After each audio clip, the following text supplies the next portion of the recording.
இயற்கையின் மாயாஜாலம். யாரும் இல்லாத அந்த நடுநிசி நேரம். ஊரே அடங்கி போயிருக்கு.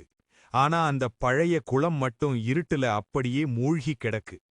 தண்ணி பாக்குறதுக்கு அப்படியே கருப்பு மை மாதிரி. ஆழம் தெரியாத மர்மமா இருக்கு. வானத்துல நிலாவும் இல்ல, வழிகாட்ட ஒரு நட்சத்திரம் கூட இல்ல. இந்த இடத்துல சத்தமே இருக்காதுன்னு நீங்க நினைக்கலாம். ஆனா அந்த நிசப்தத்துக்குள்ள ஒரு பிரம்மாண்டமான உலகமே விழிச்சிட்டு. அங்க ஒரு பாசி புடிச்ச கல் மேல இருக்கிற அந்த தவளை தன்னோட ஆழ்ந்த குரல்ல குரோக் குரோக்குன்னு கத்த ஆரம்பிக்குது. அந்த அமைதியான ராத்திரியில அந்த சத்தம் அப்படியே காத்த கிழிச்சுக்கிட்டு எதிரொலிக்குது. அது வெறும் சத்தம் இல்ல, அது அந்த இருட்டுக்குள்ள ஒளிஞ்சிருக்கிற மத்த உயிர்களுக்கு கொடுக்கப்படுற ஒரு ரகசிய சிக்னல். அந்த தவளையோட குரல் கேட்டு மெல்ல மெல்ல 1 2 நூற்றுக்கணக்கான மின்மினி பூச்சிகள் இருட்டுல இருந்து வெளிய வருது.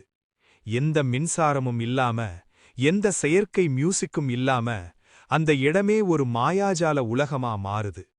அந்த தவளையோட தாளமான சத்தமும் மெல்ல அசைஞ்சு வர்ற அந்த மின்மினி வெளிச்சமும் சேர்ந்து அந்த நள்ளிரவ ஒரு அழகான கொண்டாட்டமா மாத்துது.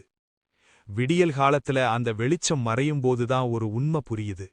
உலகம் முழுதும் தூங்குற அந்த இருட்டு நேரத்துல தான் இயற்கையோட உண்மையான பிரகாசம் ரொம்ப சத்தமில்லாம வெளியே தெரியுது.